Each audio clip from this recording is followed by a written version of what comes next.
Salam sejahtera untuk kita semua. Saudara-saudara yang kekasih dalam Tuhan Yesus Kristus, senang sekali boleh menjumpai dan melayani saudara-saudara melalui channel ini. Hari ini kita akan merenungkan lagi satu bagian Alkitab Perjanjian Baru di dalam surat Paulus kepada Filemon. Surat ini sangat singkat, bahkan surat yang paling singkat yang pernah ditulis oleh Rasul Paulus. Hanya terdiri dari 25 ayat saja.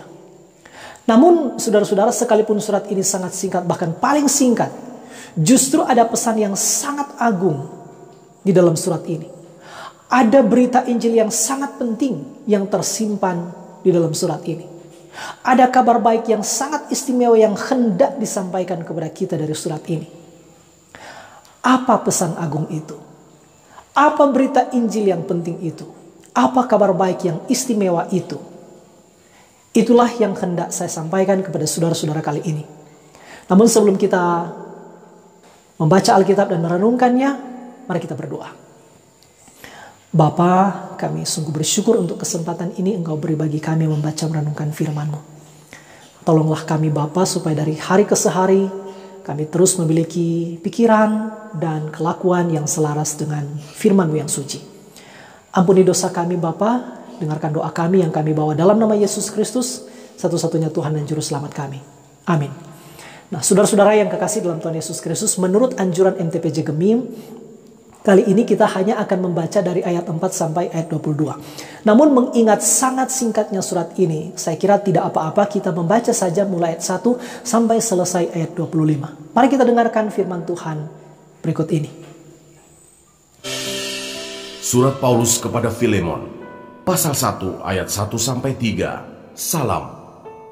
Dari Paulus, seorang hukuman karena Kristus Yesus, dan dari Timotius, saudara kita, kepada Filemon yang kekasih, teman sekerja kami, dan kepada Apfia, saudara perempuan kita, dan kepada Arkipus, teman seperjuangan kita, dan kepada jemaat di rumahmu. Kasih karunia dan damai sejahtera dari Allah, Bapa kita dan dari Tuhan Yesus Kristus, menyertai kamu. Ayat 4-7, ucapan syukur. Aku mengucap syukur kepada Allahku setiap kali aku mengingat engkau dalam doaku, karena aku mendengar tentang kasih-Mu kepada semua orang kudus dan tentang iman-Mu kepada Tuhan Yesus. Dan aku berdoa agar persekutuan-Mu di dalam iman turut mengerjakan pengetahuan akan yang baik di antara kita untuk Kristus. Dari kasih-Mu sudah kuperoleh kegembiraan besar dan kekuatan, sebab hati orang-orang kudus telah Kau hiburkan, saudaraku.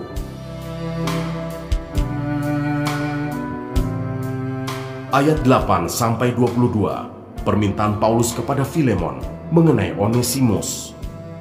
Karena itu, sekalipun di dalam Kristus, aku mempunyai kebebasan penuh untuk memerintahkan kepadamu apa yang harus engkau lakukan. Tetapi mengingat kasih-Mu itu, lebih baik aku memintanya daripadamu. Aku, Paulus yang sudah menjadi tua, lagi pula sekarang dipenjarakan karena Kristus Yesus, mengajukan permintaan kepadamu mengenai anakku yang kudapat selagi aku dalam penjara, yakni Onesimus. Dahulu memang dia tidak berguna bagimu, tetapi sekarang sangat berguna baik bagimu maupun bagiku.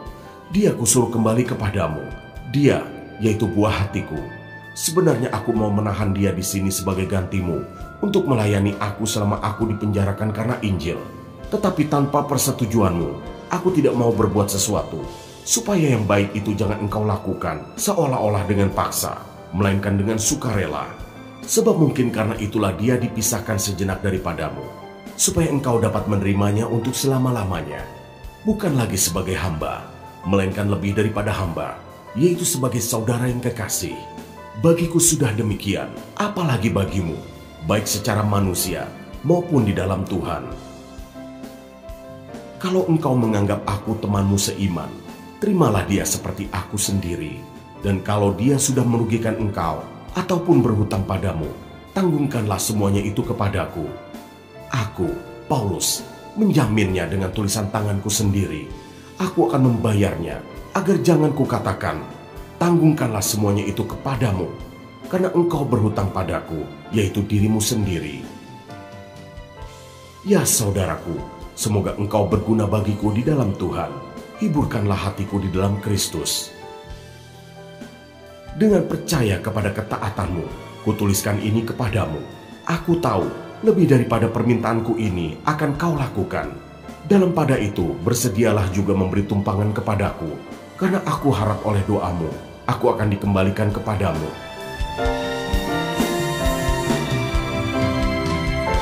Ayat 23-25, Salam. Salam kepadamu dari Epafras, temanku sepenjara karena Kristus Yesus, dan dari Markus, Aristarkus, Demas, dan Lukas, teman-teman sekerjaku. Kasih karunia Tuhan Yesus Kristus menyertai roh kamu. Demikian pembacaan Alkitab. Terpujilah Tuhan untuk firman-Nya yang suci. Saudara-saudara yang kekasih dalam Tuhan Yesus Kristus, Filemon dalam bahasa Yunani arti namanya adalah yang kekasih. Nah, memang menurut Alkitab dan menurut sumber-sumber lain, Filemon adalah orang Kristen yang memiliki iman yang luar biasa dalam Kristus. Dia orang Kristen yang penuh kasih terhadap orang lain.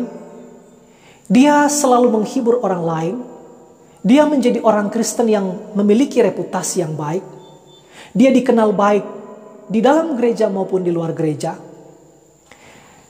Bahkan dia menjadikan rumahnya sebagai rumah gereja pada waktu itu. Dia seorang Kristen di Kolose.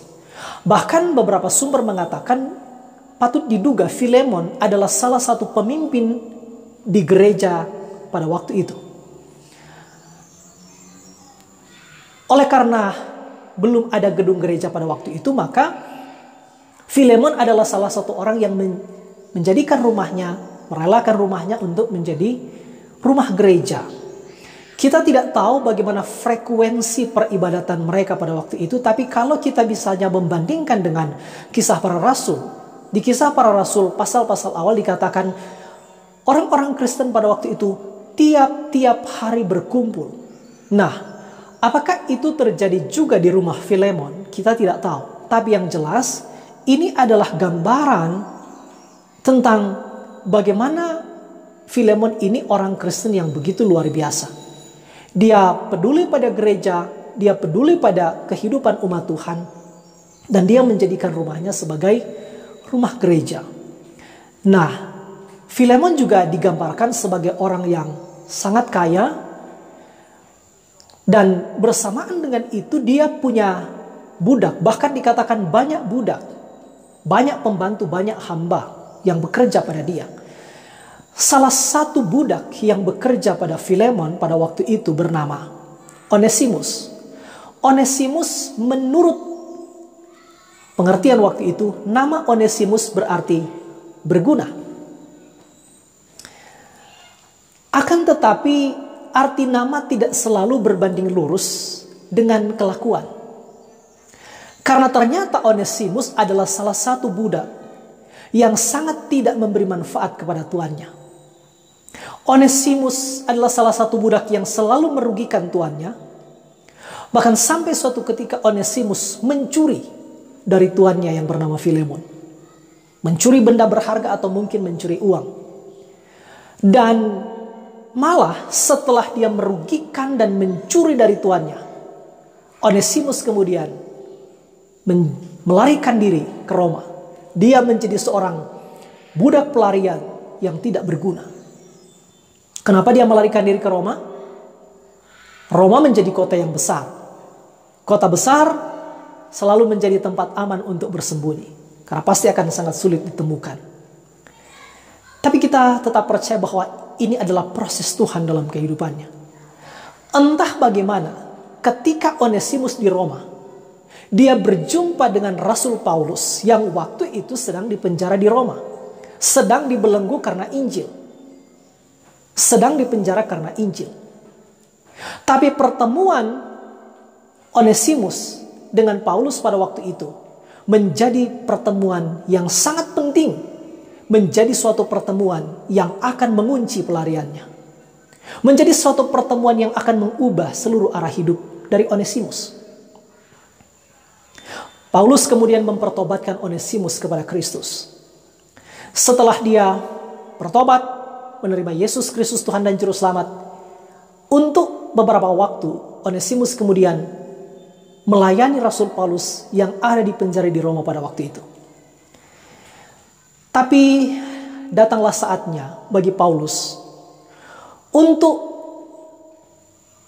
mengembalikan Onesimus kepada tuannya yang bernama Filemon. Pada waktu Paulus bermaksud mengembalikan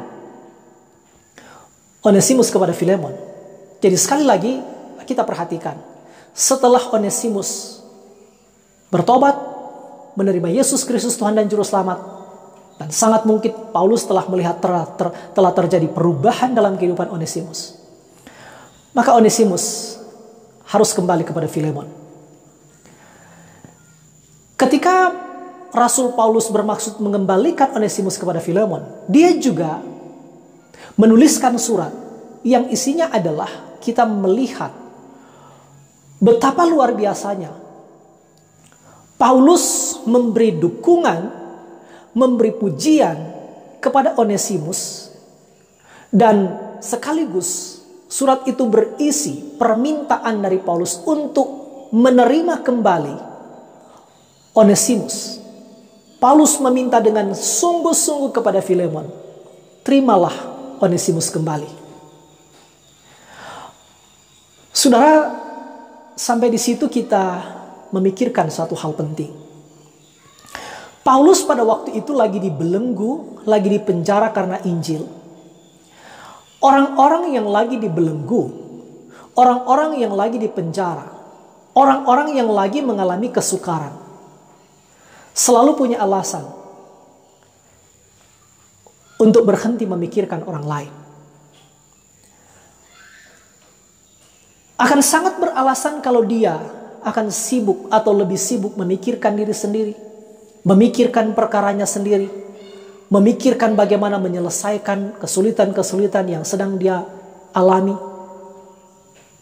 Tetapi itu tidak terjadi pada Rasul Paulus.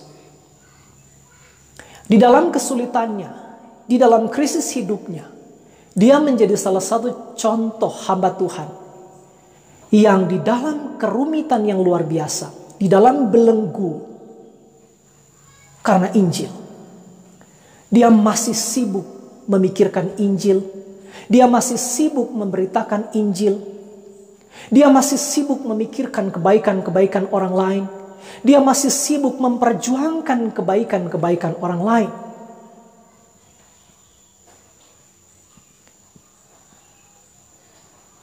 Tubuhnya dibelenggu, tapi hatinya tidak. Ini contoh hamba Tuhan yang luar biasa. Maka karena itu, perhatikan bagaimana isi dari surat Paulus kepada Filemon ini. Dia meminta dengan sangat kepada Filemon supaya bersedia kembali menerima Onesimus. Sehingga ada kalimat-kalimat yang begitu agung, yang luar biasa yang disampaikan oleh Paulus. Kalau kita membaca tadi, di satu pihak Paulus memberi pujian, memberi penghormatan, mempertaruhkan nama baiknya untuk memperjuangkan Onesimus. Dia mengatakan, ini adalah anakku yang aku dapat di dalam penjara. Dia menjadi orang yang mendapat pujian dari rasul terbesar. Kalau kita memikirkan siapa sih Onesimus, seorang budak pelarian yang tidak berguna itu, dibandingkan dengan Rasul Paulus yang punya reputasi yang luar biasa. Tapi lagi-lagi ini adalah teladan bagi para hamba Tuhan. Bagaimana tetap memiliki cinta kasih yang besar kepada orang-orang yang mungkin didiskriminasikan di masyarakat. Bahkan orang-orang yang dianggap paling berdosa, dianggap paling bermasalah. Tapi Rasul Paulus menjadi contoh bagaimana dia tetap memandang dengan penuh kasih orang yang disebut sebagai budak pelarian yang tidak berguna ini. Dia sampai menyebut, inilah anak yang aku dapat selagi aku di penjara. Aku sangat mengasihi dia. Dan karena itu kemudian dia mendorong Filemon, terimalah dia kembali. Seolah-olah Paulus ingin mengatakan juga, memang dia dulu tidak berguna bagimu. Dia telah merugikan engkau. Dia sangat-sangat tidak berguna bagimu. Tapi percayalah, sekarang dia akan sangat berguna bagimu. Sebagaimana sekarang dia telah menjadi sangat berguna bagiku, dia pasti akan sangat berguna bagimu. Paulus juga mengatakan, bahkan kalau engkau masih menganggap aku sebagai temanmu dalam iman, terimalah dia demi itu. Bahkan kalau dia pernah merugikan engkau, tanggungkanlah kerugian itu dan hutang-hutang itu kepadaku. Aku akan membayarnya. Betapa hebatnya Paulus membayar harga mahal untuk memperjuangkan seorang budak yang tidak berguna ini supaya kembali kepada tuannya. Paulus berusaha meyakinkan Filemon bahwa dia sekarang sudah berubah. Dia dulu budak pelarian yang tidak berguna. Sekarang dia berguna bagimu. Menurut hukum yang wajar pada waktu itu, saudara, kalau ada seorang budak yang melarikan diri dari tuannya, hukuman yang normal pada waktu itu adalah dia dihukum salib. Tetapi kalau tuannya misalnya bermurah hati, maka yang akan dilakukan oleh tuannya adalah mengambil besi panas berhuruf F dan itu dicapkan di dahi seorang budak yang melarikan diri. Cap itu ada huruf F-nya. F itu adalah fugitilis, seorang buronan, seorang pelarian. Dan itu akan membuat sang pelarian itu atau seorang budak itu akan terus mengalami banyak masalah. Tapi itulah hal terbaik yang diharapkan jika dibandingkan dengan salib. Seumur hidupnya akan selalu ada tanda F di dahinya. Fugitilis, seorang pelarian. Karena itu kita perhatikan bagaimana Rasul Paulus berusaha dengan sangat luar biasa. Kalau dia telah merugikan engkau, aku akan membayarnya. Kemudian ada hal yang menarik yang juga disampaikan oleh Rasul Paulus adalah, aku mengembalikan dia kepadamu, tapi terimalah dia bukan lagi sebagai budak. Terimalah dia lebih dari sekedar budak. Terimalah dia sebagai seorang saudara yang kekasih di dalam Kristus. Ini suatu perjuangan yang luar biasa. Saudara-saudara yang kekasih dalam Tuhan Yesus Kristus, kita patut menduga Onesimus diterima kembali di dalam rumah Filemon. Meskipun itu tidak dicatat dalam Alkitab. Ketika membaca surat ini, saudara, kelihatannya surat ini adalah surat yang bersifat sangat pribadi. Apa maknanya bagi kita? Saudara-saudara yang kekasih dalam Tuhan Yesus Kristus, sebenarnya ada pesan yang sangat agung, ada berita Injil yang sangat istimewa, ada kabar baik yang sangat luar biasa yang hendak disampaikan oleh surat ini. Dalam kisah ini sebenarnya kita melihat gambaran yang paling sempurna tentang keselamatan. Budak pelarian yang tidak berguna itu adalah gambaran tentang Anda dan saya. Kita adalah budak pelarian yang tidak berguna. Kita tidak berguna bagi Allah Bapa. Kita telah merugikan Allah Bapa. Kita telah melawan Dia. Kita tidak memberi manfaat apa-apa kepada Dia. Kita mencuri dari Dia. Itulah gambaran kita yang digambarkan oleh Onesimus. Kita adalah budak pelarian yang tidak berguna itu. Allah Bapa yang penuh kasih, Allah Bapa yang memiliki rancangan-rancangan terbaik dalam hidup kita. Tapi kita justru merugikan Dia. Kita tidak memberi apa-apa kepada Dia. Kita mencuri darinya. Kita menjadi budak pelarian yang sangat tidak berguna. Sampai Yesus Kristus menemukan kita, Yesus Kristus menghentikan pelarian kita. Itulah gambaran yang dilakukan oleh Kristus sebagaimana tergambar pada Rasul Paulus. Yesus Kristus berusaha mati-matian, bahkan berusaha sampai mati, menebus kita, menanggung kesalahan kita, membayar hutang kita kepada Bapa. Dia mati di salib bagi kita dan berusaha mengembalikan kita kembali kepada Bapa. Dan waktu kita kembali atau dikembalikan kepada Bapa, kita tidak dikembalikan sebagai budak. Seluruh kerugian yang kita timbulkan, sebagaimana Rasul Paulus berkata, kalau dia telah merugikan engkau, aku akan menanggungnya. Saya membayangkan itu juga yang dikatakan oleh Yesus Kristus kepada Bapa. Bapa, dia dulu menjadi budak pelarian yang tidak berguna, tapi sekarang dia berguna bagimu. Semua kerugian yang pernah dia akibatkan, aku telah menanggungnya, dan karena itu, terimalah dia kembali. Bukan sebagai budak. Waktu Kristus memulihkan hubungan kita dengan Allah Bapa, dia juga memberi status baru. Saudara membaca di dalam Injil Yohanes pasal 1 ayat 12. Di situ dikatakan semua orang yang menerima Yesus Kristus, semua orang yang beriman kepada Yesus Kristus mendapat status baru sebagai keluarga Allah, sebagai anak-anak Allah.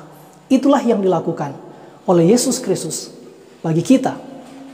Dengan demikian, apa yang terjadi di dalam surat Filemon ini sekali lagi adalah gambaran yang paling sempurna tentang keselamatan kita. Apa yang Yesus Kristus telah lakukan bagi Paulus, dia lakukan bagi Onesimus. Dengan demikian, apa yang Kristus lakukan bagi kita seharusnya menjadi titik berangkat apa yang harus kita lakukan bagi orang lain. Nah, tugas kita adalah pergi menemukan orang lain, mengembalikan dia kepada Bapa di sorga. Sekali lagi, surat Filemon ini adalah surat yang menggambarkan dengan sempurna tentang keselamatan yang dikerjakan oleh Yesus Kristus bagi kita. Kita sungguh bersyukur karena sebagaimana Rasul Paulus telah menunjukkan itu, telah meneladankan itu, sebenarnya itu adalah sekali lagi gambaran tentang apa yang Yesus Kristus lakukan. Dia menemukan kita. Dia menghentikan pelarian kita. Dia mengubah seluruh hidup kita. Dan dia berusaha sampai mati untuk memperdamaikan hubungan kita dengan Allah. Semua hutang kita, semua kerugian yang kita timbulkan telah dibayar lunas oleh Yesus Kristus dengan mencurahkan darahnya di atas kayu salib. Menjadi penebus dosa kita, menyelamatkan kita, memperdamaikan hubungan kita dengan Allah, memberi status baru, memberi kehidupan baru bagi kita. Menjadi anak-anak Allah, menjadi keluarga Allah. Itulah pesan Injil, itulah berita yang agung, itulah kabar baik yang hendak disampaikan oleh surat Filemon ini. Terpujilah Tuhan untuk firman-Nya. Amin.